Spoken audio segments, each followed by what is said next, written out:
بسم اللہ الرحمن الرحیم۔ نماز پنجگانہ کے بعد تکبیرات۔ تشریق کی تکبیرات 9 ذی الحجہ کی نماز فجر سے لے کر 5ویں دن کی نماز عصر تک ہے۔ اس میں 4 چیزوں کا جاننا ضروری ہے۔ نمبر 1، ان تکبیروں کا حکم کیا ہے۔ نمبر 2، کتنی مرتبہ پڑھیں اور کیا پڑھیں۔ نمبر 3، تکبیرات کے شرائط۔ نمبر 4، تکبیرات کا وقت۔ تکبیرات کا حکم یہ ہے کہ یہ واجب ہیں۔ ان کے پڑھنے کا طریقہ یہ ہے کہ ایک بار اللہ اکبر اللہ اکبر لا الہ الا اللہ واللہ اکبر وللہ الحمد پڑھیں۔ شرائط یہ ہیں کہ مقیم ہو اور شہر میں ہو اور فرض نماز جماعت مستحبہ سے پڑھے۔ آزاد ہونا اور بادشاہ کا ہونا امام ابو حنیفہ رحمۃ اللہ علیہ کے صحیح قول کے مطابق شرط نہیں ہے۔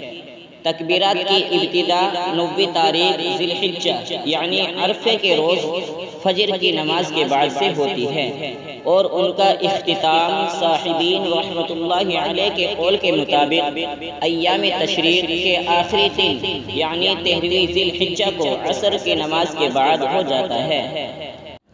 اس طرح صاحبین کے قول کے مطابق جن فرض نمازوں کے بعد تکبیر تشریق کہی جائے گی وہ کل ملا کر 23 نمازیں ہوئیں، اور فتویٰ اور عمل سب زمانوں میں صاحبین رحمۃ اللہ علیہ کے قول پر ہے۔ سلام پھیرنے کے بعد فوراً تکبیرات تشریق ادا کرنی چاہیے، یہاں تک کہ اگر کلام کیا یا جان بوجھ کر وضو توڑ ڈالا تو تکبیرات تشریق ساقط ہو جائیں گی۔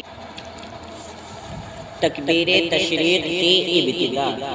جب حضرت ابراہیم خلیل اللہ علیہ السلام اپنے لاڈلے بیٹے حضرت اسماعیل علیہ السلام کو اللہ کے حکم سے ذبح کر رہے تھے تو حضرت جبرائیل علیہ السلام جنت سے ان کا فدیہ یعنی بدل لے کر پہنچے، اور انہیں خطرہ ہوا کہ کہیں جلدی میں حضرت ابراہیم علیہ السلام حضرت اسماعیل علیہ السلام کو ذبح نہ کر ڈالیں۔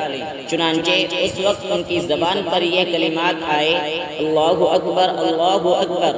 حضرت ابراہیم علیہ السلام نے جب حضرت جبرائیل علیہ السلام کو دیکھا تو بول پڑے لا الہ الا اللہ واللہ اکبر، اور جب حضرت اسماعیل علیہ السلام کو فدیہ آنے کی اطلاع ہوئی تو آپ نے فرمایا اللہ اکبر وللہ الحمد۔ حضرت ابراہیم علیہ السلام سے یہی کلمات منقول ہیں۔